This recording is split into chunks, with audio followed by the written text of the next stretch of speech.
Hi guys, आज हम class 12th की केमिस्ट्री का सेकंड चैप्टर शुरू करेंगे जिसका नाम है सॉल्यूशंस।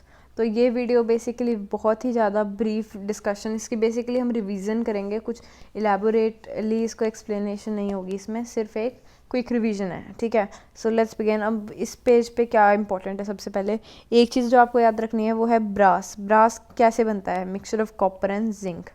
ठीक है, उसके बाद जर्मन सिल्वर कैसे बनता है? Mixture of copper zinc and निकल। तो अब ब्रोंज, फिर बाद में mixture of copper and tin. तो अब एक चीज़ आपको देखनी है क्या, कि जो इधर आप देख रहे हो जर्मन सिल्वर, नाम में इसके सिल्वर है पर इसकी कॉन्स्टिट्यूएंट्स में कहीं भी सिल्वर नहीं है। तो ऐसे एमसीक्यू में क्वेश्चन आ जाता है कि वो which of the following is not the constituents of German silver. तो फिर इसका आंसर सिल्वर बनेगा क्योंकि इसकी कॉन्स्टिट्यूएंट सिल्वर नहीं है, और वो जान के ऑप्शन में डालेगा कि सिल्वर। ठीक है, तो इस चीज़ को आपको याद रखना है कि जर्मन सिल्वर जिसके नाम में सिल्वर है पर वो सिल्वर नहीं है उसकी कॉन्स्टिट्यूएंट्स। तो अब क्या हुआ, ब्रास में क्या होता है? Copper and zinc. German silver में कॉपर जिंक एंड निकल, और ब्रॉन्ज में copper and tin. Okay, let's move on now. उसके बाद इन्होंने थोड़ा सा डाटा दिया हुआ है, फ्लोराइड कंसनट्रेशन का 1 ppm है, 1 पार्ट्स पर मिलियन है, तो उससे प्रिवेंट्स टूथ डीके। और अगर 1.5 है तो वो टूथ की मोल्टिंग करेगा, यानी उसकी शेप को चेंज कर देगा, और उससे भी ज़्यादा है तो वो काफ़ी पॉइजनस है, जैसे रैट पॉइजन है सोडियम फ्लोराइड। ठीक है, तो पूछा तो नहीं जाता है ये सब कुछ, पर चलो कोई बात नहीं। उसके बाद आया टाइप्स ऑफ सोल्यूशन। दो टाइप के होते हैं, होमोजेनस और हेट्रोजेनस। होमोजेनस ऐसा सोल्यूशन होता है जिसमें जो दो कंपोनेंट, वहाँ से सॉल्यूट और सॉल्वेंट, आपस में क्या हो, मिक्स्ड हो। तो हम उन्हें मतलब सब ऐसे देख ना सकें कि ये सॉलिड है, ये सॉल्यूट है, सॉल्वेंट, मतलब अलग ना दिखें, वो मिक्स्ड हो। तो हमने चैप्टर का नाम क्या है हमारा, ये देखो पहले, सोल्यूशन। तो चैप्टर सोल्यूशन का मतलब क्या है? Solute plus solvent. अब इसमें ये हो सकता है दो सॉल्यूट हैं, दो सॉल्वेंट हैं, एक सॉल्यूट एक सॉल्वेंट, तो उस हिसाब से चेंज हो सकता है, पर हमेशा एक सोल्यूशन बना है तो उसमें एक सॉल्यूट और एक सॉल्वेंट होगा ज़रूर। ठीक है, तो होमोजेनस क्या हो गया? सोल्यूशन है होमोजेनस मिक्सचर ऑफ, सोल्यूशंस होते क्या हैं बता रहे हैं, होमोजेनस मिक्सचर ऑफ 2 और मोर देन 2 कंपोनेंट्स। ठीक है, अब वो 2 तो होंगे ही, क्यों, सॉल्यूट और सॉल्वेंट, उससे ज़्यादा भी हो सकते हैं, हो सकता है 2 सॉल्यूट हो एक सॉल्वेंट हो। ठीक है, इस हिसाब से। Now by homogeneous mixture we mean that its composition and its properties are uniform throughout the mixture. तो मतलब ऐसा है कि दोनों एक्सट्रीमली मिक्सड है, ऐसा नहीं है कि कहीं पे कुछ, कहीं पे सॉल्यूट ज़्यादा है, कहीं पे सॉल्वेंट ज़्यादा, नहीं, वो एक होमोजेनस मिक्सचर यानी कि इक्वली डिस्ट्रीब्यूटेड मिक्सचर है। Generally the component that is present in the larger amount is called the solvent. तो ज़्यादा अमाउंट में जो होगा क्या होगा, सॉल्वेंट, कम अमाउंट वाला होगा सॉल्यूट। उसके बाद बाइनरी सॉल्यूशन क्या होता है, जिसमें एक सॉल्यूट और एक सॉल्वेंट, बाय मतलब 2, तो जिसमें एक सॉल्यूट और एक सॉल्वेंट, तो मतलब टोटल कितने, 2 कॉन्स्टिट्यूएंट्स हो, जिसके 2 कंपोनेंट्स हो। उसके बाद एक टेबल दी हुई है, काफ़ी इंपॉर्टेंट है, याद रख लेनी है आपको। पहले गैसेस सोल्यूशन दे रखा है, लिक्विड सोल्यूशन और सॉलिड सोल्यूशन। तो गैसेस सोल्यूशन क्या होगा, हमेशा जिस चीज़ का सोल्यूशन बोला जा रहा है इसका मतलब वो चीज़ उसमें सॉल्वेंट की तरह प्रेजेंट है। सॉल्वेंट क्या होता है, जो कि क्या हो, कम अमाउंट में हो कि ज़्यादा अमाउंट में हो। सॉल्वेंट कम, हमेशा गैसेस सोल्यूशन, तो सॉल्वेंट क्या होता है, जो हमेशा ज़्यादा अमाउंट में हो। तो गैसेस सॉल्वेंट, अगर गैसेस सोल्यूशन है तो उसमें जो गैस है वो ज़्यादा अमाउंट में, यानी कि गैस क्या है, उसका सॉल्वेंट। देखो ये गैसेस सोल्यूशन में तीनों में गैस सॉल्वेंट है, पर अब हो क्या सकता है, सोल्यूट अगर सेम गैस ही हो, लिक्विड हो या सॉलिड हो। अगर गैस गैस है तो mixture of oxygen and nitrogen, liquid gas है chloroform with nitrogen, solid gas है तो कैम्फर इन नाइट्रोजन गैस। वैसे ही लिक्विड सोल्यूशन में लिक्विड यानी कि सॉल्वेंट हो, ज़्यादा में लिक्विड होगा। फिर गैस हो गया, गैस लिक्विड में हो गया oxygen dissolve in water, liquid में हो गया ethanol dissolve in water, solid में हो गया glucose dissolve in water. Solid solution में सॉलिड क्या होगा, सॉल्वेंट, तो gas solid, liquid solid, solid solid, तो सॉलिड सॉलिड में आ गया वो कॉपर डिजॉल्व इन गोल्ड, तो एलॉयज वगैरह आ जाएंगे इसमें। लिक्विड में amalgam of mercury with sodium, amalgam mercury क्या होता है, लिक्विड होता है। Solution of hydrogen and palladium, hydrogen क्या होगी, गैस होगी, और पैलेडियम सॉलिड हो गया। तो expressing the concentration of solution, अब कंसनट्रेशन को एक्सप्रेस करने के काफ़ी सारे मेथड्स हैं, जो कि हम मतलब किसी भी चीज़ का हमें सोल्यूशन है उसकी कंसनट्रेशन बताने के, इतना ज़्यादा कंसनट्रेटेड है तो क्या होगा, हमें उसके कुछ अलग अलग मेथड्स हैं। सबसे पहले क्या है, मास बाय वॉल्यूम परसेंटेज। तो पहले है मास बाय मास परसेंटेज, यानी कि mass of solution by mass of component in the solution over total mass of the solution into 100। तो ये आ गया वो परसेंटेज। सपोज ग्लूकोज का देखो इन्होंने निकाला है, अगर 10% ग्लूकोज सोल्यूशन है इन वाटर बाय मास, इसका मतलब क्या हुआ बताओ, इसका मतलब देखो ये हुआ 10% ग्लूकोज सोल्यूशन है ना इन वाटर, यानी कि 10 ग्राम ग्लूकोज है 100 ग्राम वाटर में। ठीक है, इसका ये मतलब हुआ। ठीक है, ये देखो 100 ग्राम सोल्यूशन में, sorry very sorry, 100 gram of solution में, ठीक है। तो यानी कि वाटर कितने ग्राम हुआ, 90 ग्राम वाटर हुआ। देखो अभी क्या लिखा हुआ है ना, it means that 10 gram glucose is dissolve in 90 gram of water result in 100 gram of solution, ठीक है। वैसे इन्होंने इसके बाद bleaching powder, commercial bleaching solution contains 3.62 mass percentage of sodium hypochloride in water. तो ये भी डाटा कोई ज़रूरत नहीं है इसको याद रखने की, पूछा नहीं जाता ये। आ गया वॉल्यूम परसेंटेज। इसमें क्या वॉल्यूम बाय वॉल्यूम, यानी कि वॉल्यूम ऑफ अ कंपोनेंट यानी वॉल्यूम ऑफ सोल्यूट की बात हो रही है, तो सोल्यूट हो गया कंपोनेंट, सॉल्वेंट क्यों रही है तो सॉल्वेंट हो गया component, over total volume of solution into 100। जैसे सपोज क्या हुआ, हमें दे दिया, इन्होंने डाटा दिया होगा इसमें, हाँ देखो 10% एथनॉल सोल्यूशन इन वाटर, इसका मतलब क्या हुआ 10 मिलीलीटर्स वो क्या है एथनॉल है 100 मिलीलीटर सोल्यूशन में, यानी कि वाटर कितना हुआ 90 मिलीलीटर, ठीक है। आगे बढ़ते हैं, मास बाय वॉल्यूम परसेंटेज, इसका मतलब जो सपोज दिया हुआ है हमें, देखो मैं लिख के दिखाती हूँ, मास बाय वॉल्यूम परसेंटेज का मतलब क्या, सपोज 10 ग्राम ग्लूकोज है इन 100 मिलीलीटर ऑफ वाटर, ठीक है, इन 100 मिलीलीटर ऑफ सॉल्यूशन कह लो, चलो लिक्विड सॉल्यूशन, ठीक है, सॉल्यूशन वाटर नहीं लिखेंगे सॉल्यूशन, ठीक है। तो यानी कि 10 ग्राम ग्लूकोज है 100 मिलीलीटर सॉल्यूशन में, यानी कि जो हमें जिसका मास दिया हुआ है वो होगा वेट, उसका मास होगा, और दूसरा जो हमारा मतलब जिसका डाटा अगर वॉल्यूम बाय W/V किया हुआ है ना, तो ये होगा किसका, जिसका हमें दिया हुआ है, और V है टोटल वॉल्यूम सॉल्यूशन की, ठीक है। ये इन्होंने यही बता रखा है। पार्ट्स पर मिलियन, मिलियन कितना होता है 10⁻⁶, तो जो भी total number of parts of component over total component into 10⁻⁶ कर लेंगे। मोल फ्रैक्शन नाम से पता चल रहा है, मोल्स ऑफ कंपोनेंट, जैसे सपोज जिसका भी चाहिए moles over total number of moles, जैसे सपोज हमें 2 कंपोनेंट होते हैं ना, एक सोल्यूट एक सॉल्वेंट, सपोज सोल्यूट के मोल्स हैं Na है सोल्यूट के मोल्स, ठीक है, Nb हैं सॉल्वेंट के मोल्स, नंबर ऑफ मोल्स, ठीक है टोटल। अब है सपोज आ गया मोल फ्रैक्शन निकालो सोल्यूट का, मोल फ्रैक्शन ऑफ सोल्यूट, सोल्यूट के मोल फ्रैक्शन के लिए हम क्या करेंगे, सोल्यूट के mole fraction Na moles of solute over total moles, ठीक है, ऐसे आ जाएगा मोल्स ऑफ, अगर solution mole fraction of solute निकालना है अगर हमें, ठीक है, सोल्यूट है ये। उसके बाद ये इन्होंने बता रखा है ये वही चीज़ें। आगे बढ़ते हैं, मोलैरिटी। अब मोलैरिटी क्या होती है, मोलैरिटी होती है mass of moles of a solute over total volume of a solution, ठीक है। तो देखो 3 चीज़ें होती हैं याद रखने वाली, देखो क्या होती हैं, एक होती है मोलैरिटी, मोलैरिटी क्या होती है, मेरे को अलग दिखाती हूँ इसको, 3 चीज़ें होती हैं देखो, एक होती है मोलैरिटी, एक होती है मोलैरिटी, मोलैरिटी क्या होती है, moles of solute over total volume of solution, ठीक है। फिर आती है नॉर्मेलिटी, नॉर्मेलिटी क्या होती है, मोल्स ऑफ सोल्यूट, पर इसके में एक अलग बात क्या है, ये होगा equivalent moles of solute over total volume of solution.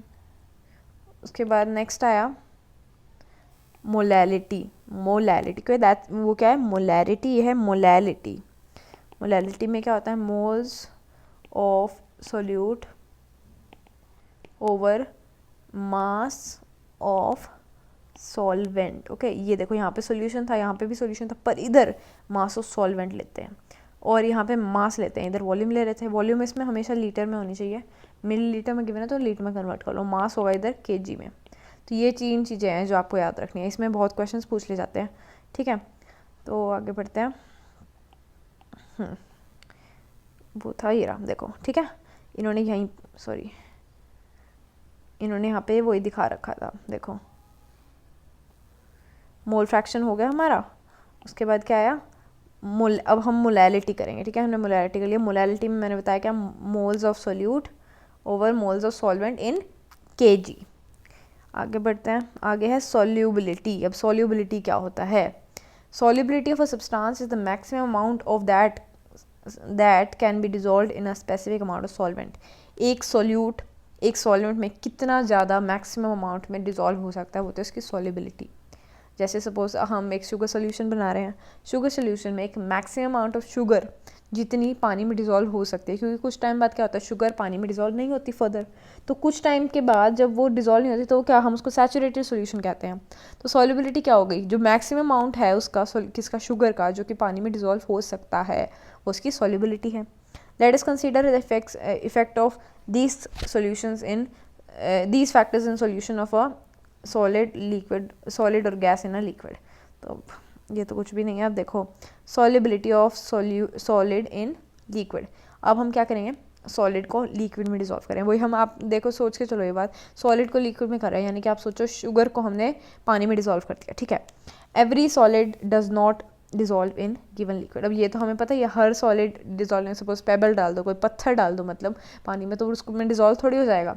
while the sodium chloride and the sugar solution readily dissolved in water, naphthalene and anthracene do not। अब naphthalene और anthracene है वो डिज़ोल्व नहीं होते पानी में, क्यों, क्योंकि देखो बात क्या है, सोडियम क्लोराइड क्या होता है, पोलर होता है, शुगर क्या है, पोलर है, वाटर क्या है, पोलर है। पोलर का मतलब पता है आपको, पोल्स बनते हैं, जिसमें मैंने पहले भी बताया था आपको फर्स्ट चैप्टर में, पोल्स बनाना, यानी कि मतलब क्या, अगर दो एटम के बीच में, जैसे रुको एक सेकेंड, जैसे NaCl है ना, NaCl, ठीक है, Na पॉजिटिव Cl नेगेटिव। अब इसमें पोल्स बन रहे हैं, यानी कि नेगेटिव और पॉजिटिव चार्ज अलग अलग है, ठीक है। इसकी वजह से इनके बीच में क्यों बन रहे हैं पोल्स, अब क्योंकि इनके बीच में इलेक्ट्रोनेगेटिविटी डिफरेंस है। जैसे क्लोरीन की इलेक्ट्रोनेगेटिविटी है 3 और सोडियम की काफ़ी कम है, लाइक अबाउट टू बी, क्या लोगे इसको, 2 के करीब है, ठीक है। तो इसके बीच में इलेक्ट्रोनेगेटिविटी डिफरेंस है, इस वजह से क्या होता है, ये पोलर हो जाता है, इसमें पोल्स की फॉर्मेशन हो जाती है। तो जब भी इलेक्ट्रोनेगेटिव डिफरेंस है तो पोल्स की फॉर्मेशन होगी। अब इसमें क्या हुआ, देखो सोडियम क्लोराइड है और शुगर है, दोनों पोलर हैं और डिजॉल्व हो जाती है वाटर में, यानी कि वाटर भी पोलर है, यानी कि ए, अब देखो इसमें क्या चीज़ दिखने में आ रही है, सेम चीज़ें इसमें सेम चीज़ में डिजॉल्व होती है, यानी कि अगर पोलर है ना ये और ये, तो वो वाटर में डिजॉल्व हो रहे हैं, यानी कि पोलर ही पोलर में डिजॉल्व होता है। अभी हम बोले एंथ्रासिन और जो नेफ्थलीन है ये नॉन पोलर होते हैं, अभी बोल रहे हैं ये डिजॉल्व नहीं होता वाटर में, यानी कि नॉन पोलर पोलर में डिजॉल्व नहीं हो सकता, सिर्फ पोलर ही पोलर में डिजॉल्व हो सकता है। पर ये कह रहे हैं दूसरे हाथ पे दूसरा मतलब ये कह रहे हैं नेफ्थलीन एंड एंथ्रासिन जो है वो डिजॉल्व रेडिली इन बेंजीन। अब ये कह रहे हैं कि नेफ्थलीन और एंथ्रासिन है वो बेंजीन में डिजॉल्व हो जाता है, क्यों, बेंजीन क्या है, नॉन पोलर, ठीक है, और एंथ्रासिन और नेफ्थलीन क्या है, वो भी नॉन पोलर, यानी कि नॉन पोलर में डिजॉल्व हो सकता है, ठीक है। But sodium chloride and sugar do not. अब इसका मेन मतलब क्या बताना चाह रहा है, कि हमेशा सेम चीज़, सेम टाइप का सोल्यूशन ही दूसरे टाइप को कर सकते, जैसे पोलर ही पोलर को डिसॉल्व करेगा, नॉन पोलर को करेगा, नॉन पोलर को नहीं कर सकता, पोलर नॉन पोलर को नहीं कर सकता। तो इसका मतलब क्या है, इससे इन्होंने फाइनल एक चीज़ बताई है हमें इस चीज़ से, इस जो आर्ग्यूमेंट कर रहे हैं इससे हमें क्या बताया, लाइक्स डिसॉल्व लाइक्स, यानी कि जो लाइक है वो ही लाइक को डिसॉल्व करेगा, यानी पोलर ही पोलर को डिसॉल्व करेगा, नॉन पोलर ही नॉन पोलर को डिसॉल्व करेगा। आगे बढ़ते हैं। When a solid solute is added to the solvent, some solute dissolves and its concentration increases। अब हमने कोई solid solute डाला तो वो पानी में, जब हमने सपोज उसको शुगर में डाला तो अब शुगर की पानी की या फिर सोल्यूशन की कंसनट्रेशन मेनली क्या इंक्रीज हो गई, क्योंकि सोल्यूट बढ़ गया ना। तो this process is called dissolution. तो जब भी पानी या जब भी सोल्यूट को सॉल्वेंट में डिसॉल्व करते हैं तो उसको बोलते हैं क्या, dissolution. Some solute particles in the solution collide with the solid solute particles and get separated out of the solution. This is called crystallization। तो crystallization क्या होता है, पता है क्या होता है, कुछ टाइम के बाद आपको पता है जब शुगर फर्दर डिसॉल्व नहीं करी, आप उसमें पानी में चीनी डाल रहे हो और डिसॉल्व नहीं हो रही है, इसका मतलब क्या है, शुगर के पार्टिकल्स नीचे बैठने लगते हैं। अब वो बैठना ही उनका क्रिस्टलाइजेशन है, क्यों, क्योंकि अब वो आपस में कोलाइड तो कर रहे हैं कंबाइन करने की, पर वो कंबाइन नहीं कर पा रहे, जिस वजह से वो नीचे बैठ जाएंगे, और क्या क्रिस्टलाइजेशन बोलते हैं इस प्रोसेस को। A stage is reached when two processes occur at the same rate under this condition। अब देखो जब हमारा सैचुरेटेड सोल्यूशन आ जाएगा तो सोल्यूट और सॉल्वेंट और सोल्यूशन, सोल्यूट प्लस सॉल्वेंट और सोल्यूशन इक्विलिब्रियम में आ जाएगा, क्योंकि आप जितना ज़्यादा क्या होगा, लगातार जितने पार्टिकल्स क्रिस्टलाइज हो रहे हैं उतने पार्टिकल डिसॉल्व हो रहे हैं, तो नेट जो है हमें सेम रहेगा, ठीक है। एज सच स्टेज जो कंसनट्रेशन ऑफ सोल्यूट है सोल्यूशन में सेम रहती है, और इसको ही हम क्या बोलते हैं, सैचुरेटेड सोल्यूशन। सैचुरेटेड सोल्यूशन क्या होता है, जिसमें और सोल्यूट आप नहीं डाल सकते हो, पानी में और सोल्यूट डिसॉल्व नहीं हो सकता है, वो क्या होता है, एक सैचुरेटेड सोल्यूशन। आगे बढ़ते हैं हम। अब ये बोल रहे हैं अगर हम सॉल्यूशन में earlier we observed that the solubility of one substance into another depends on the nature of the substance. जैसे हमने बोला था ना like dissolve like, तो उसके नेचर पे डिपेंड करता है. In addition to the variables, और पैरामीटर्स भी हैं जिन पे सोल्यूशन की सॉल्युबिलिटी डिपेंड करती है. क्या है वो? टेम्परेचर और प्रेशर. अब हम उनके इफेक्ट्स के बारे में पढ़ेंगे. इफेक्ट ऑफ टेम्परेचर के बारे में पढ़ते हैं पहले. हमें पता है, देखो इफेक्ट ऑफ टेम्परेचर क्या है. The solubility of a solid in a liquid is significantly affected by the temperature. Consider any. अब देखो हमने याद होगा आपको एक ली चार्डियर प्रिंसिपल क्या था इक्विलिब्रियम चैप्टर में. क्या था? सपोज ये देखो, सपोज सॉल्यूट प्लस सॉल्वेंट, क्या लिखा था उन्होंने ऊपर? इक्विलिब्रियम में है सॉल्यूशन के साथ. ठीक है, ठीक है. इसमें क्या था? अगर ये प्रोसेस एक्सोथर्मिक है, एक्सोथर्मिक में डेल्टा एच की वैल्यू नेगेटिव है. अगर ये एक्सोथर्मिक प्रोसेस है तो टेम्परेचर के इंक्रीज करने से रिएक्शन बैकवर्ड जाती है. यानी कि एक्सोथर्मिक प्रोसेस है अगर, तो रिएक्शन तभी फॉरवर्ड जाएगी अगर टेम्परेचर को डिक्रीज करेंगे. ठीक है. और अगर टेम्परेचर को इंक्रीज करेंगे तो वो बैकवर्ड जाएगी. पर अगर एक एंडोथर्मिक रिएक्शन, एंडोथर्मिक के लिए डेल्टा एच पॉजिटिव होता है. ठीक है. तो इसका मतलब क्या होगा कि तभी रिएक्शन आगे बढ़ेगी अगर हम टेम्परेचर को बढ़ाएंगे, अगर वो एंडोथर्मिक है. तो ये कॉन्सेप्ट अगर आपको नहीं आता तो आई वुड सजेस्ट कि आप ली चार्डियर प्रिंसिपल एक बार इसको गो थ्रू कर लें, बिकॉज अभी मैं उसको इतना ब्रीफ में नहीं समझा सकती हूँ, इतना एलेबोरेटली नहीं समझा सकती, बिकॉज उसमें काफ़ी टाइम लग जाएगा. तो आप देख लीजिएगा कहीं और. तो ली चार्डियर प्रिंसिपल में यही होता है कि अगर मैंने आपको एक बार कॉन्सेप्ट बता दिया कि क्या क्या बेसिक उसमें होता है. ठीक है. तो यही इन्होंने बता रखा है. आगे बढ़ते हैं. Effect of pressure. तो प्रेशर क्या है? Pressure do not have any significant effect on the solubility. तो प्रेशर का क्यों? क्योंकि लिक्विड्स में कुछ ज़्यादा इफेक्ट नहीं होता. क्यों? सबसे पहले तो इट इज़ सो बिकॉज जो सॉलिड्स और लिक्विड है वो काफ़ी कंप्रेसिबल है. कंप्रेसिबल कौन होती हैं? गैसेज होती हैं. पर ये कोई खास कंप्रेसिबल नहीं है, इस वजह से इनका कोई प्रेशर पे, कुछ खास प्रेशर का इस पर इफेक्ट नहीं होता. उसके बाद आया solubility of gas in liquid. अब कोई गैस को अपन ने लिक्विड में डिजॉल्व कर दिया तो उसकी सॉल्युबिलिटी की बात करते हैं. मैंने कैसे डिजॉल्व, सपोज आप इसके बारे में सोच लो. आपने एक कार्बोनेटेड ड्रिंक ली जिसमें, जैसे सपोज आपने कोक ली. ठीक है. सपोज कोक में आपने क्या किया, जो CO2 है वो कोक में के जो भी है वाटर मान लो उसको, चलो वाटर में डिजॉल्व है CO2. ठीक है. तो वो क्या है? Solubility of gas in a liquid. So many gas dissolve in water. Oxygen dissolve only up to small extent in water. It is dissolve it is this dissolve oxygen that sustains aquatic. क्यों? पानी में हमेशा oxygen dissolve होती है. क्यों? तभी तो जो ऑक्सीजन ले रहे हैं वो एक्वेटिक जो एनिमल्स हैं, फिशेज हैं, ये ऑक्सीजन कहाँ से ले रही है? पानी से ही ले रही है ना उसमें, क्योंकि पानी डिजॉल्व है. हाँ, आगे बढ़ते हैं हम. On the other hand, the HCl gas is highly soluble in water. Solubility of gas in the liquid is greatly affected by the pressure and temperature. क्योंकि अब इसमें प्रेशर का भी इम्पैक्ट आता है. क्योंकि ऑब्वियसली गैसेस क्या हैं? कंप्रेसिबल हैं, वो नहीं थे. The solubility of gas increase with the increase in temperature. जैसे अब सॉल्युबिलिटी गैस की इंक्रीज होती है इंक्रीज टेम्परेचर. क्यों? अब सपोज आप खुद सोचो यार, आपने ऊपर से प्रेशर, कार्बोनेटेड ड्रिंक्स कैसे बनाते हैं? जब ऊपर से हाई प्रेशर डालना पड़ता है तभी जो CO2 है उस पेप्सी के अंदर डिजॉल्व होती है ना, या कोक ले रहे हो कुछ भी, कि उसके अंदर तभी वो डिजॉल्व होती है जब आप उसको प्रेशर दो. इसलिए the solubility of gas increase with increase in the pressure. For a solution of gases in solvent consider a system as shown in the figure A 2.1a. The lower part of a solution and the upper part of gas system at a pressure P and temperature T. अब इन्होंने दिखा रखा है. ठीक है. इसमें solution देखो, solubility कितनी कम है. अब इन्होंने क्या किया, ऊपर से प्रेशर बढ़ा दिया, देखो वेट ज़्यादा रख दिए तो इनमें सॉल्युबिलिटी बढ़ गई. ये दिखाना चाह रहे हैं इससे बस ये. ठीक है. इसके बाद हेनरीज लॉ आई, बहुत इंपॉर्टेंट हेनरी लॉ है. क्या है? The solubility of a gas in a liquid is directly proportional to the pressure applied on the gas. तो यही है कि जो सॉल्युबिलिटी है गैस की, सॉल्युबिलिटी है वो डायरेक्टली, देखो सॉल्युबिलिटी है गैस की वो डायरेक्टली प्रोपोर्शनल है प्रेशर के, जो आपने प्रेशर लगाया ऊपर से, ये उसके डायरेक्टली प्रोपोर्शनल है. ठीक है. आगे बढ़ते हैं. उसके बाद ये क्या बोल रहे हैं? Mole fraction. अब एक और लो था कि mole fraction of a gas in a solution is proportional to the partial pressure of a gas over it. ठीक है. मोल फ्रैक्शन को हम x से डिनोट करते हैं अक्सर. तो x जो मोल फ्रैक्शन है वो डायरेक्टली प्रोपोर्शनल है किसके? Partial pressure. ठीक है. तो पार्शियल प्रेशर, ये देखो यहाँ पे इन्होंने दिखा रखा है, partial pressure directly proportional to mole fraction है. ठीक है. और इन्होंने जो प्रोपोर्शनलिटी के साइन हटाने के लिए कांस्टेंट लगा दिया. इस कांस्टेंट को बोलते हैं हेनरी कांस्टेंट. ठीक है. आगे बढ़ते हैं हम. ये इन्होंने देखो डायग्राम दिखा रखा है, इसमें क्या पार्शियल प्रेशर है और इधर क्या मोल फ्रैक्शन, वो भी पता ही हमें डायरेक्टली प्रोपोर्शनल लगातार बढ़ता जा रहा है.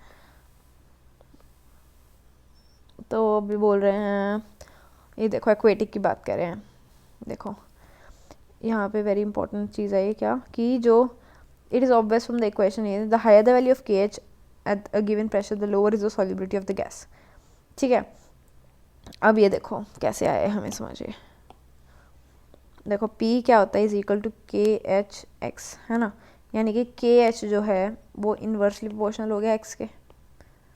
तो यही कह रहे हैं higher the value lower the solubility of, इन्होंने क्या बोला है, देखो higher the value of KH, जितनी ज़्यादा KH है उतनी ही कम सॉल्युबिलिटी ऑफ गैस है, क्योंकि इन्वर्सली रिलेशन है। अब ये कह रहे हैं वैसे ही जो KH वैल्यू है नाइट्रोजन ऑक्सीजन की increase with increase in temperature, KH value अगर हम टेम्परेचर को बढ़ा रहे हैं इनके हिसाब से, ये क्या बोल रहे हैं, नाइट्रोजन है और ऑक्सीजन गैस है, जैसे हम टेम्परेचर को बढ़ाते हैं वैसे वैसे KH की वैल्यू बढ़ती है, KH की वैल्यू बढ़ती है, यानी कि सॉल्युबिलिटी कम होगी। इसका मतलब क्या है, आपने सुना होगा इंडस्ट्रीज़ क्या करती हैं, पोल्यूशन कैसे कर देती हैं, वाइल्ड लाइफ को, एक एक्वेटिक वाइल्ड लाइफ को कैसे डिस्ट्रॉय करती हैं। जब इंडस्ट्रीज़ अपनी, जैसे सपोज उन्होंने कोई चीज़ बनाई, उसमें गर्म पानी बना, ठीक है, गर्म पानी को वो बिना ट्रीट करे, बिना ठंडा करे, कई बार वो रिवर्स में डाल देती हैं। रिवर्स में डालने से क्या हुआ, ये रिवर्स या ओशन जिसमें भी डालती हैं, क्या हुआ, उनका टेम्परेचर रिवर या ओशन का नेट थोड़ा इंक्रीज़ हो गया। इंक्रीज़ होने की वजह से क्या हुआ, KH की वैल्यू बढ़ गई। KH की वैल्यू बढ़ने से सॉल्युबिलिटी क्या हुई, कम हो गई। सॉल्युबिलिटी कम हो गई यानी जो ऑक्सीजन गैस है वो पानी में अब कम सॉल्यूबल है। पानी में कम सॉल्यूबल होने की वजह से क्या होगा, जो फिशेस हैं वो उन्हें जो नेसेसरी वाटर है, ऑक्सीजन है, पानी से नहीं मिल पाएगा, जिस वजह से वो मर जाएंगी, क्योंकि ऑब्वियसली उन्हें पानी नहीं मिलेगा, वो ऑक्सीजन नहीं मिलेगी। It is due to the reason that the aquatic, इसीलिए एक्वेटिक जो स्पीशीज़ हैं वो कोल्ड वाटर में कंफर्टेबल होती है as compare to hot water, क्योंकि हॉट वाटर में ऑक्सीजन डिजॉल्व जो है पानी में वो कम होने लगती है। अब आगे बढ़ते हैं।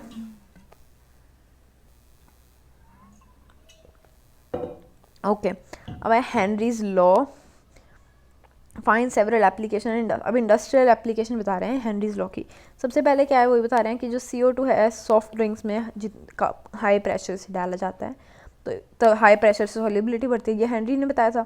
तो उसी से उन्होंने ये बताया, उसी कॉन्सेप्ट को उन्होंने यूज़ करके सॉफ्ट ड्रिंक्स में हाई प्रेशर से CO2 डालने लगे, उसको कार्बोनेट करने लगे। स्कूबा डाइवर्स की ये बात है, काफ़ी इंपॉर्टेंट है। देखो स्कूबा डाइवर्स पता है कॉन्सेप्ट बता देती हूँ मैं जल्दी से, क्या था।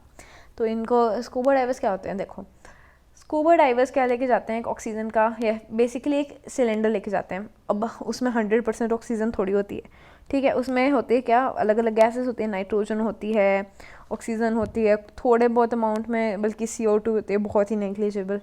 तो अब ये होता है, ठीक है। तो अब क्या होता है, जब भी वो क्या करने जाते हैं, डाइविंग करने जाते हैं, तो वो क्या करते हैं, उस सिलेंडर को लेके जाते हैं, और जब वो हाई बिल्कुल बहुत नीचे चले जाते हैं, ठीक है, रिवर्स या ओशन, मतलब जहाँ भी सी में कर रहे हैं सपोज, वो बहुत ही जब नीचे चले गए, तो नीचे जाने से उनके ऊपर प्रेशर बढ़ता है, उनकी बॉडी पे हाई प्रेशर लगने लगता है। उस प्रेशर की वजह से क्या होता है, जो हमारी देखो हमारी जो भी ब्लड वेसल्स होते हैं उसमें क्या डिसॉल्व होता है, ऑक्सीजन होता है ना, ऑक्सीजन ही मूव करता है उनमें हीमोग्लोबिन से। तो अब क्या होगा, हम जब हाई प्रेशर में जाएंगे नीचे, तो हमारा ऊपर प्रेशर बढ़ रहा है, मतलब प्रेशर बढ़ने से क्या होगा, जो नाइट्रोजन गैस है वो सॉल्यूबल होने लगेगी हमारे ब्लड में, हमारी ब्लड वेसल्स में नाइट्रोजन गैस सॉल्यूबल होने लगेगी। क्यों, क्योंकि हमें पता है अगर हम सॉल्युबिलिटी कब बढ़ती है, अगर प्रेशर बढ़ेगा, क्योंकि डायरेक्टली प्रोपोर्शनल है हेनरीज लॉ के अकॉर्डिंग। जैसे हम नीचे जाएंगे सॉल्युबिलिटी बढ़ेगी, किसकी, नाइट्रोजन की, हमारे ब्लड वेसल में, ठीक है, बढ़ गई। चलो अब हम जब ऊपर आए तो क्या, वो ऑब्वियसली प्रेशर कम होगा, अब सॉल्युबिलिटी कम होने लगेगी, तो नाइट्रोजन गैस हमारी ब्लड वेसल से बाहर निकलने लगेगी, ठीक है। अब क्या होगा, उससे बबल्स की फॉर्मेशन होगी हमारे ब्लड वेसल में, जिस वजह से हमें काफ़ी प्रॉब्लम होगी, हमारे मसल्स पेन होगी, क्योंकि ऑब्वियसली जब वो बाहर निकल रहे हैं, बबल्स बन गए हमारे बीच में, वेसल्स में, ब्लड वेसल्स में, तो हमें काफ़ी प्रॉब्लम होती है इस चीज़ से। तो फिर ये डिसीज़ थी बेंड्स, इसे बेंड्स बोलते थे। काफ़ी बार मतलब this was very fatal also, this could lead to deaths of many scuba divers. तो बाद में समझ आया कि प्रॉब्लम क्या थी main, that was because of the nitrogen, जिसकी सॉल्युबिलिटी नीचे जाने से बढ़ जाती थी। तो फिर उन्होंने अब उसका एक अल्टरनेटिव मेथड निकाल लिया। उन्होंने क्या किया, वो थोड़ा हीलियम डालने लगते हैं। हीलियम का मेन फंक्शन क्या है, हीलियम जो सॉल्युबिलिटी है नाइट्रोजन की कम कर देती है, तो वो हीलियम को यूज़ करते हैं। हीलियम कितनी डालते हैं, देखो 11.7% हीलियम डालते हैं, 56.2% नाइट्रोजन और 32.1% ऑक्सीजन। अब आया हाई एल्टीट्यूड्स। अब ये बोल रहे हैं हाई एल्टीट्यूड्स, बहुत से ऐसे एग्जांपल दे देते हैं अक्सर उसमें शिमला का, ठीक है। अब हाई एल्टीट्यूड्स में जाएं तो partial pressure of oxygen is less than the ground level. Obviously partial pressure oxygen का हाई एल्टीट्यूड्स पे क्या प्रेशर कम होता है, ज़्यादा होता है, कम होता है ना। तो प्रेशर डिक्रीज हो गया। सपोज आप कोई माउंटेन्स पे गए, ठीक है, आपने देखा वहाँ पे क्या हो गया, प्रेशर कम है। प्रेशर कम है इसका मतलब क्या हुआ, सॉल्युबिलिटी ऑक्सीजन की कम हो जाएगी वहाँ पे, जिसकी वजह से ऑक्सीजन की देखो लो कंसनट्रेशन हो जाएगी ब्लड वेसल्स और इसमें। इसीलिए जो माउंटेन क्लाइंबर्स हैं उन्हें बहुत प्रॉब्लम होती है, क्योंकि ऑब्वियसली उन्हें प्रॉपर अमाउंट ऑफ ऑक्सीजन नहीं मिल पाता, इसलिए उन्हें एनोक्सिया हो जाता है। एनोक्सिया का मतलब क्या है, ऑक्सीजन की कमी बॉडी में। अब इसका इफेक्ट्स ऑफ टेम्परेचर देखते हैं हमारे जैसे सॉल्युबिलिटी पे गैस की लिक्विड में क्या इफेक्ट है टेम्परेचर का। इसका इफेक्ट देखिए क्या है, solubility of gas and liquid decreases with the increase in temperature. तो अब जैसे सॉल्युबिलिटी जैसे हम सॉल्युबिलिटी कैसे बढ़ती है अगर हम टेम्परेचर को डिक्रीज़ करें, तो इन्वर्स रिलेशन है इसका किसके साथ, टेम्परेचर के साथ। कैसे, अब ये देखो, अगर हमने टेम्परेचर को बढ़ाया तो क्या, मैंने अभी बताई थी ये बात आपको, टेम्परेचर को बढ़ाया तो KH की वैल्यू बढ़ेगी, KH बढ़ेगा यानी कि सॉल्युबिलिटी कम होगी। ठीक है, आगे देखते हैं, ये इन्होंने समझा रखा है इधर, ली चार्ले प्रिंसिपल भी बताया, मैंने आपको बताया था ये भी पहले। तो vapour pressure of liquid solution, अब वेपर प्रेशर की बात कर रहे हैं। नाउ कम्स की देखो, liquid solutions are formed when the solvent is in a liquid, when a solvent is a liquid. तो लिक्विड सोल्यूशन क्या होगा, मैंने आपको बताया था, सोल्यूशन जिस चीज़ का होगा वो ज़्यादा अमाउंट में होगा, यानी सॉल्वेंट क्या है, लिक्विड है। तो solute can be gas, solid कुछ भी हो सकता है, गैस सॉलिड लिक्विड ही हो सकता है।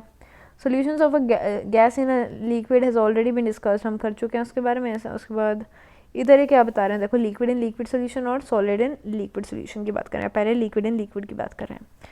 तो लिक्विड इन लिक्विड में क्या आएगा, कहाँ गया, 1 सेकेंड,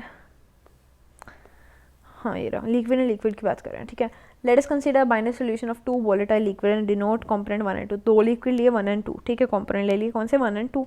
तो फिर सपोज हमने क्या किया, एक का पार्शियल प्रेशर P1, एक का P2, एक का मोल फ्रैक्शन X1, एक का X2, टोटल प्रेशर ले लिया हमने P टोटल। फिर एक साइंटिस्ट थे कौन से, रॉलेट, उन्होंने एक लॉ दिया था, Raoult's law for solution of a volatile liquid. क्या सोल्यूशन दिया था उन्होंने, क्या मतलब वो दिया था, देखो, the partial vapor pressure of each component is directly proportional to the mole fraction। तो देखो उन्होंने ये लॉ दिया था, वेरी इंपॉर्टेंट, जो पार्शियल प्रेशर है वो डायरेक्टली प्रोपोर्शनल है मोल फ्रैक्शन के। जो P1 लगाया इन्होंने, P1 क्या है, P1 is the vapour pressure of the pure solvent. तो अगर सिर्फ वो प्योर प्रेजेंट हो, यानी उसमें कोई डिसोल्यूशन ना हो किसी और चीज़ की, तो उसका जो प्रेशर होगा वो उन्होंने P1 0 से दिखा रखा है। ठीक है, ये इन्होंने दूसरा P2 भी ऐसे निकाल लिया। तो इन्होंने बोला है कि जो P टोटल होगा इन दोनों के सम के इक्वल होगा, देखो, ठीक है, इसी को उन्होंने मैनिपुलेट कर दिया। उसके बाद ये हो गया। अब Dalton law of partial pressure क्या होता है, ये वही होता है कि जो भी टोटल प्रेशर होता है वो दोनों के पार्शियल प्रेशर के सम के इक्वल होता है। उसके बाद the total vapour pressure over the solution can be related to the mole fraction of one the total vapour pressure of the solution is where. अब यही बता रहे हैं कि जो टोटल वेपर प्रेशर है वो दोनों के पार्शियल प्रेशर पे डिपेंड करता है। ठीक है, अभी देखो इधर इन्होंने ग्राफ दिखा रखा है वेपर प्रेशर का और मोल फ्रैक्शन का। सपोज ए की कंसनट्रेशन बढ़ रही है पहले, दूसरे की कम हो रही है, ये इन्होंने नेट दिखा दिया। ठीक है, अब ये इधर इन्होंने ग्राफ के बारे में समझा दिया। अब चलते हैं हम आगे, Raoult's law as special case of Henry's law. इसमें इन्होंने बताया है कि रॉलेट्स लॉ जो है वो हेनरीज लॉ से कैसे रिलेटेड है। According to the Raoult's law vapour pressure था वॉलेटाइल सब्सटेंस का ऐसे था। ये किसका लॉ है, रॉलेट्स लॉ। रॉलेट्स ने क्या बोला था, अगेन देखो कि जो पार्शियल प्रेशर है किसी गैस का वो डायरेक्ट इज इक्वल टू उसका मोल फ्रैक्शन मल्टीप्लाइड बाय उसका प्रेशर, पार्शियल प्रेशर उसकी प्योर स्टेट में, यानी कि जब उसके अंदर कोई सॉल्वेंट या सोल्यूट नहीं डाला हुआ है। So in a solution of gases in liquid, one of the component is so volatile that it exists as gas.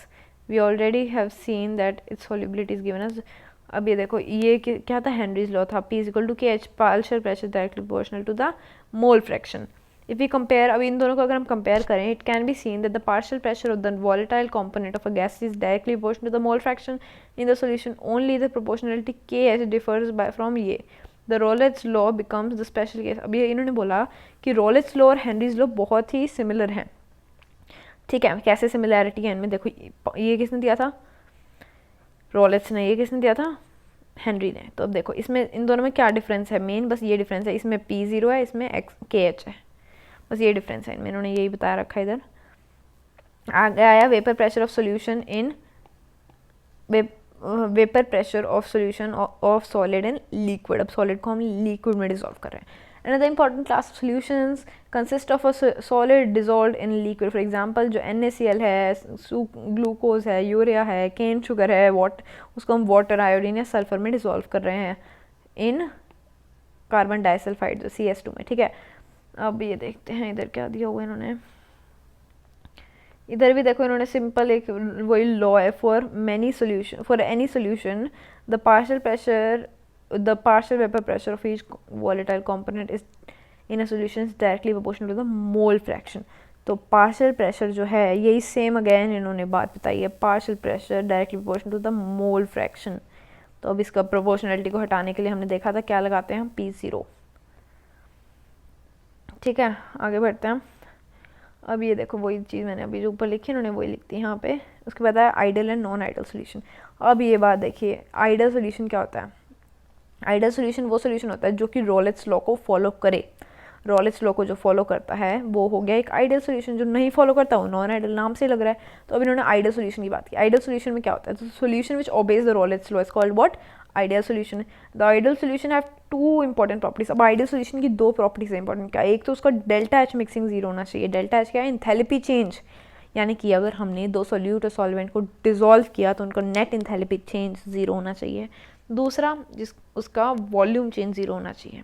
पर यूजुअली ज़्यादातर नॉन वॉलेटाइल सोल्यूशन ही होते हैं, वॉलेटाइल काफ़ी कम होते हैं, पर स्टिल। पर मेन इसमें क्या होता है ना कि जो नए इंट्रैक्शंस बने वो, जैसे सपोज देखो पहले सोल्यूट था, सोल्यूट में ये इंट्रैक्शंस थे, ए, ये सॉल्वेंट है BB, ठीक है, ये सोल्यूट है, ये है सॉल्वेंट।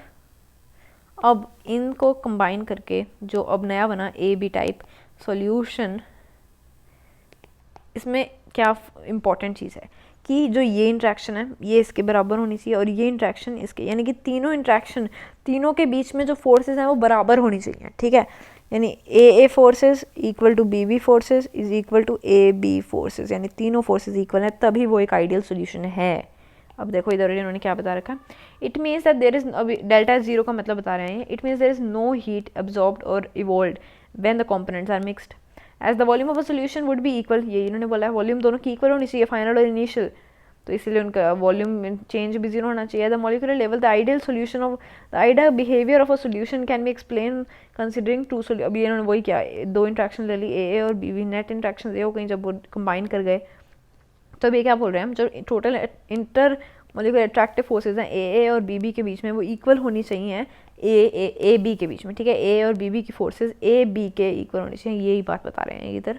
एग्जाम्पल इंपॉर्टेंट है, सब चीज़ों के एग्जाम्पल्स इधर याद रखने हैं आप जो भी आएंगे आपको क्या क्या। एक है ये आइडियल सोल्यूशन के एग्जाम्पल क्या है, N हेक्सेन और N हेप्टेन को अगर हम मिक्स करें, एक जैसे देखो N हेक्सेन और N हेप्टेन, ब्रोमो इथेन और ब्रोमो और क्लोरो इथेन। अब ये बात आप कॉमन सेंस लगाओ, देखो कि क्यों एक जैसे ज़्यादातर, क्योंकि थोड़े बहुत चेंजेस वाले ही क्यों आइडियल सोल्यूशन बनाते हैं, ऑब्वियसली क्योंकि उनके बीच में इंट्रैक्शन सिमिलर होंगे, ठीक है।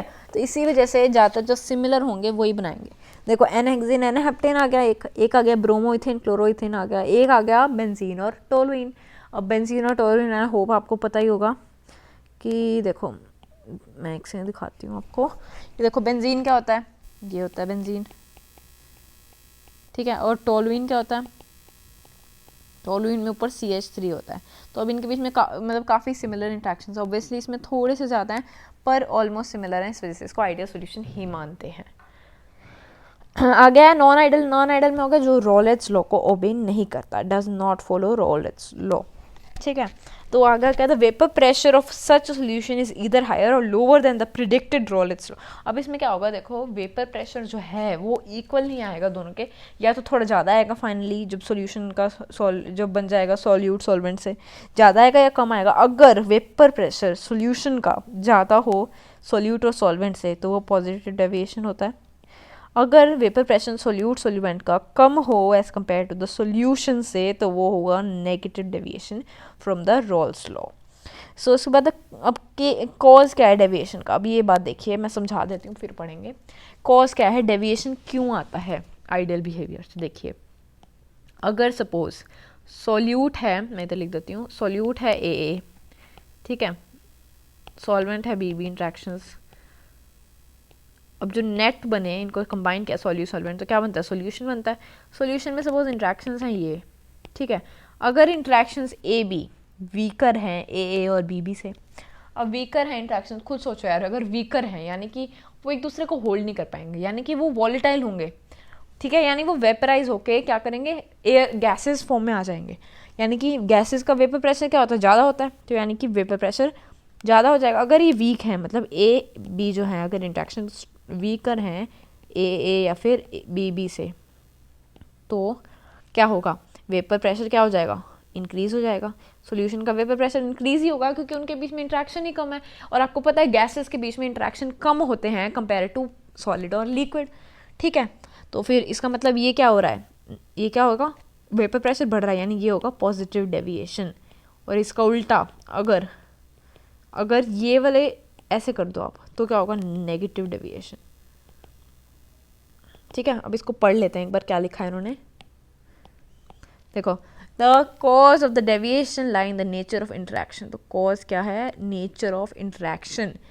In case of positive deviation में क्या होगा, जो AB हैं वो इंट्रैक्शन वीकर होंगे AA और BB से, पर अगर वो एक नेगेटिव डेविएशन है तो जो AB इंट्रैक्शंस हैं वो क्या होंगे, वीकर स्ट्रॉन्गर होंगे AA और BB से।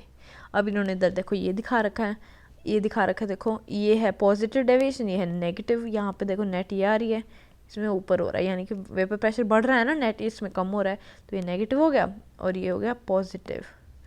चलो आगे, इन्होंने अब यही बता रखा है। अब देखो पहले हम बात करते हैं, अब इन्होंने एग्जांपल्स वगैरह दिए हैं, इसको पढ़ लेते हैं, ठीक है। क्या है कि सपोज करो, अब ये पॉजिटिव डेविएशन की बात ही कर रहे हैं, ठीक है, ये यहाँ पे दिस विल, अब क्या होगा, इंक्रीज होगा पॉजिटिव डेविएशन में नेट वेपर प्रेशर, और इस वजह से इसको पॉजिटिव डेविएशन कहते हैं। मिक्सचर ऑफ, अब किस एग्जांपल याद रखना बहुत ज़रूरी है इधर, कि इथेनॉल और एसीटोन का जो मिक्सचर है वो पॉजिटिव डेविएशन शो करता है। अब ये चीज़ आपको याद रखना है, कम से कम जो NCERT एग्जाम्पल्स हैं आपको अच्छे से याद होने चाहिए। मैं इधर लिख देती हूँ, पॉजिटिव कौन शो करता है, ethanol, ethanol plus acetone,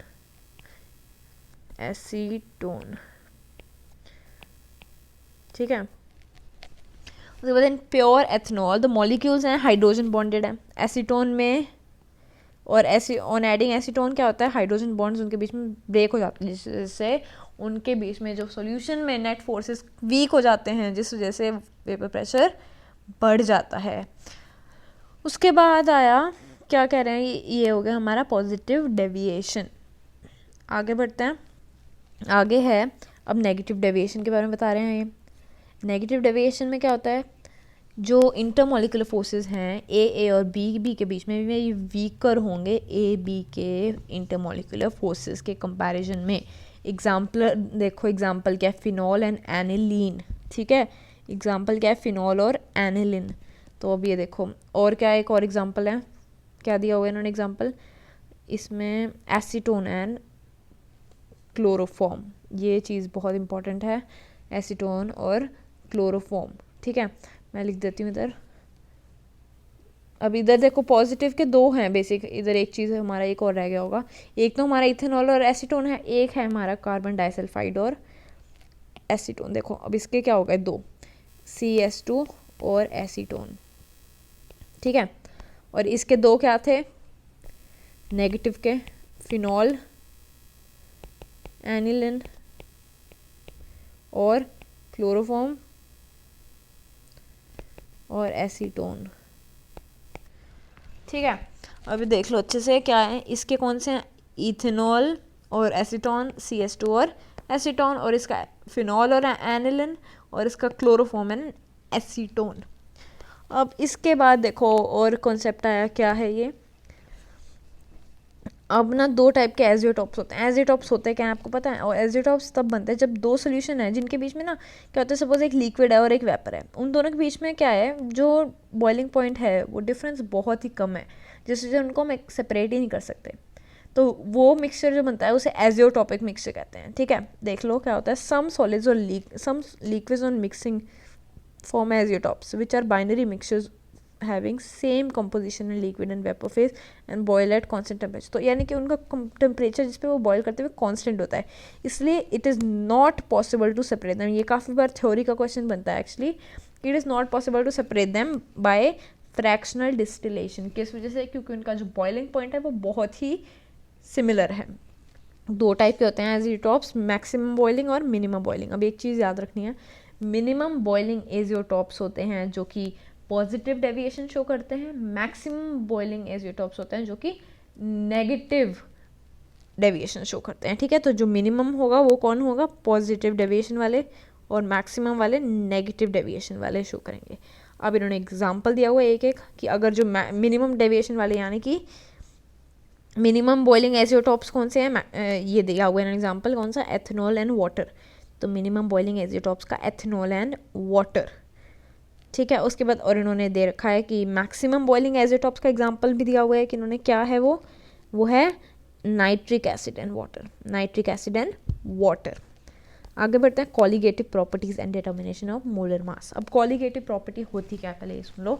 colligative property एक ऐसी प्रॉपर्टी होती है जो सिर्फ नंबर ऑफ मोल्स पे डिपेंड करे, ठीक है। किस पे डिपेंड कर रहे हैं? नंबर ऑफ मोल्स पे।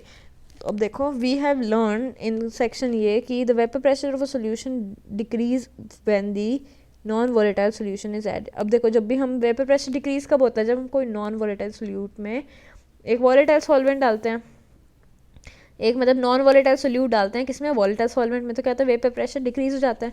अब ये कह रहे हैं there are many properties of solution which are connected with the decrease in the vapour pressure. क्या है? पहले relative boiling of the vapour pressure, relative boiling of the relative lowering of the vapor pressure, depression in the freezing point of the solvent, elevation in the boiling point or osmotic pressure.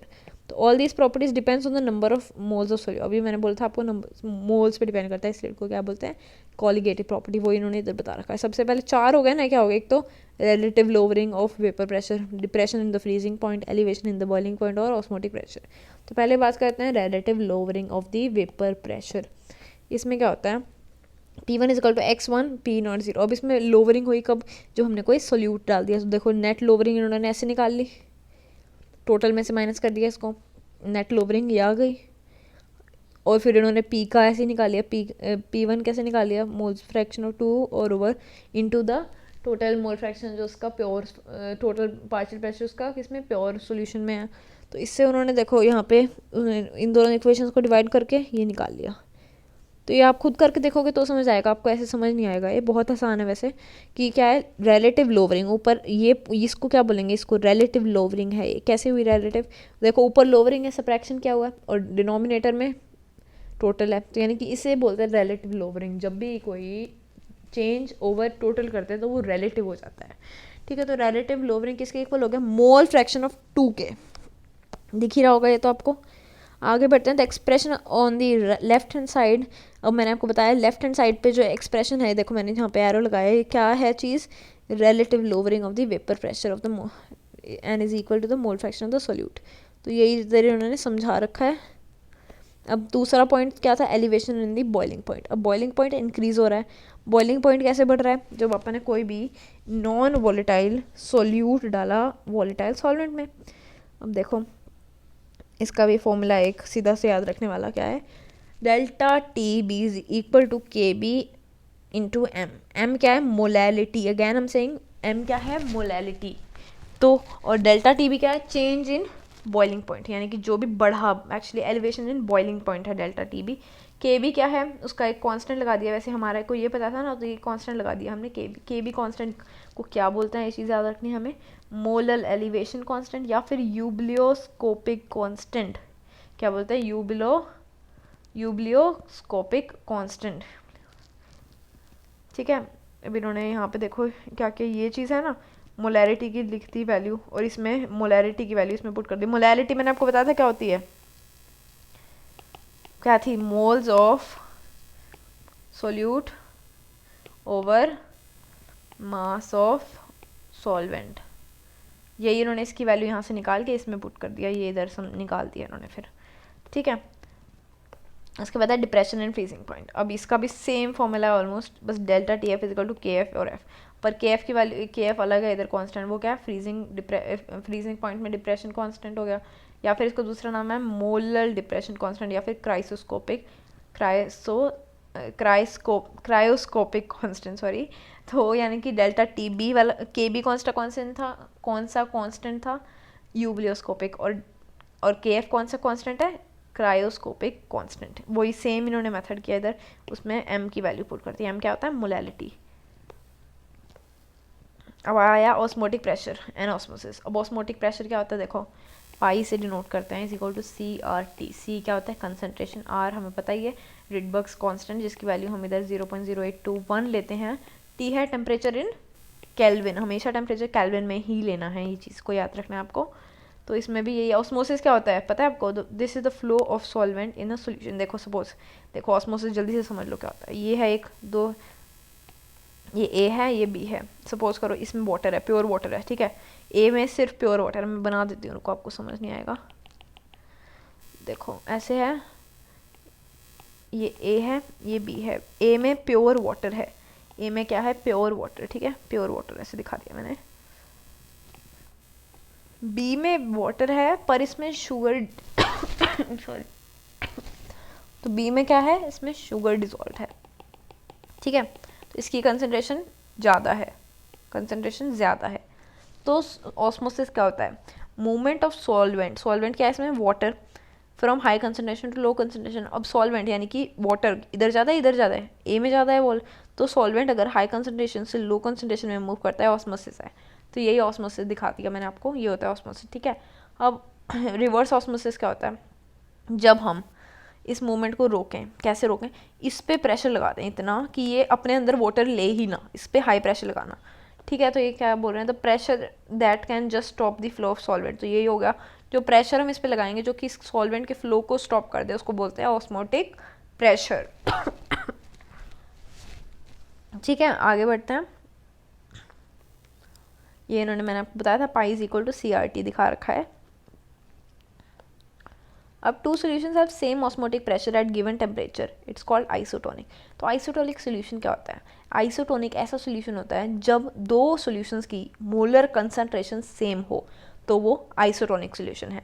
Hypotonic क्या है, hypotonic वो solution है जिसमें उसकी concentration कम हो, hyper नाम से पता चल रहा है, हाइपर मतलब कम, तो उसकी सॉल्यूशन की कंसंट्रेशन कम है अगर सॉल्वेंट से, दूसरे सॉल्यूशन से, आई मीन दो सॉल्यूशन में एक की अगर कम है कंसंट्रेशन, उसे क्या बोलते हैं, हाइपोटोनिक। हाइपोटोनिक में अगर उसकी कंसंट्रेशन दूसरे से ज़्यादा है तो क्या होगा, एक हाइपोटोनिक सॉल्यूशन। उसके बाद देखो यहाँ पे क्या लिखा है, the phenomena in the beginning, अभी ऑस्मोसिस बता रहे हैं, पहले इधर ऑस्मोसिस बता रखा है इन्होंने। अब ये देखो ओइड, एक्चुअली ये ना इडीमा नहीं है इधर, एक्चुअली इधर थोड़ी सी मिस्टेक करी हुई है इन्होंने, ये होती है ओइडेमा, ओ आएगा, ठीक है। पहले ओइडेमा क्या होता है, पता क्या होता है, कई बार ना कुछ लोगों की बॉडी में ऑस्मोटिक बैलेंस बिगड़ जाता है, जैसे कि people take a lot of salt, और जो सॉल्टी फूड ज़्यादा खाते हैं वो क्या करते हैं, उनके अंदर सॉल्ट जो है वो क्या होने लगता है, एब्जॉर्ब, सॉल्ट जो उनके अंदर डिजॉल्व होने लगते हैं, यानी एब्जॉर्ब होने लगते हैं बेसिकली उनके टिश्यूज़ में, जिस वजह से उनके अंदर बॉडी में वाटर की कंसंट्रेशन बढ़ जाती है, जिससे उनमें पफीनेस आते हैं, पफीनेस और स्वेलिंग। तो पफी बॉडी लगती है कुछ लोगों की, वो ओइडिमा की वजह से होती है, उनमें वाटर की कंसंट्रेशन ज़्यादा हो जाती है अंदर, क्योंकि वो सॉल्ट ज़्यादा लेते हैं, ठीक है। रिवर्स ऑस्मोसिस मैंने बताया था, रिवर्स ऑस्मोसिस क्या होता है, अगर वो नॉर्मल उसका फ्लो हो रहा है, ऑस्मोसिस क्या होता है, हाई कंसंट्रेशन से, हाई कंसंट्रेशन किसकी, सॉल्वेंट की, से लो कंसंट्रेशन में जा रहा है वो, इधर लिख देते हैं लो कंसंट्रेशन ऑफ सॉल्वेंट,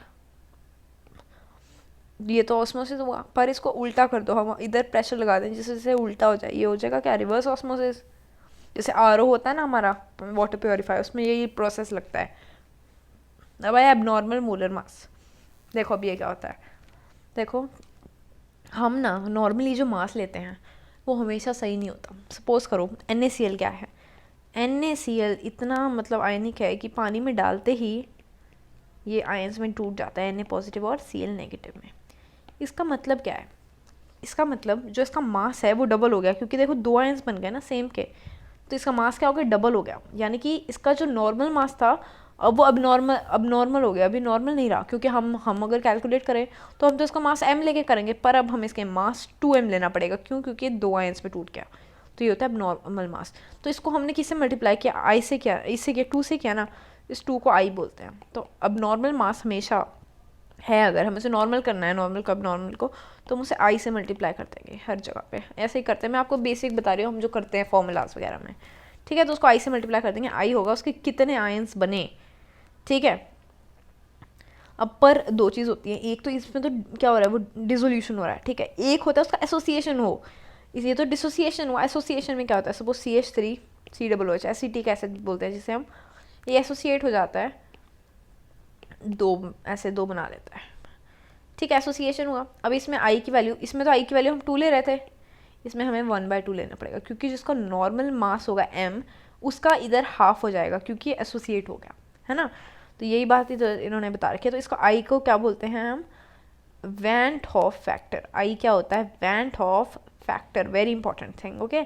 तो अब जैसे ये इन्होंने दिखा रखा, आई क्या ले लेंगे? नॉर्मल बाय एब नॉर्मल, है ना, नॉर्मल बाय एब नॉर्मल, या फिर इसको क्या बोलते हैं? Observed colligative property bye calculated colligative property, ठीक है। ऑब्जर्व्ड, जैसे ऑब्जर्व तो हम देख रहे हैं कि भाई 2 आयंस बन रहे हैं इसमें, पर हमारे कैलकुलेशन के हिसाब से एक ही होगा, पर यही होगा। फिर ऑब्जर्व्ड बाय कैलकुलेटेड, अब इधर हो गया total number of moles associated और dissociated over number of moles of particles before association और डिसोसिएशन। अब इन्होंने बोला जैसे अपने 3 फॉर्मूलाज करे थे ना, क्या रिलेटिव लोवरिंग वाला, 4 क्वालिटेटिव प्रॉपर्टीज ना, एक relative lowering of vapour pressure, elevation in boiling point, depression in freezing point, osmotic pressure. अब इसमें देखो बस क्या हुआ, हमने सब पे आई से मल्टीप्लाई कर दिया, ऐसे देखो कर दिया, अब ये नॉर्मल हो गया, वरना इसमें कोई एरर आता। अब हमने इसको आई से वैंट ऑफ फैक्टर से मल्टीप्लाई कर दिया, अब ये नॉर्मल हुआ, क्योंकि उसमें हमें पता नहीं था एसोसिएशन और डिसोसिएशन के बारे में। आगे बढ़ते हैं। अब इन्होंने वैल्यू दिखा रखी, जैसे देखो NaCl है, मैंने आपको बताया था Na पॉजिटिव Cl नेगेटिव में जाएगा, तो इसका वेंट ऑफ फैक्टर 2 हो गया, 2 आयंस बने। KCl का भी वेंट ऑफ फैक्टर 2 हो गया। MgSO4 कैसे, ये भी ऐसे करते हैं, देखो Mg 2 पॉजिटिव और SO4 2 नेगेटिव, 2 आयंस बने, तो इसका भी 2 हो गया। अब K2SO4 का क्या होगा? 2K positive plus SO4 2 negative, तो 2 ये और 1 ये, कितना बन गया टोटल? 3 बन गया।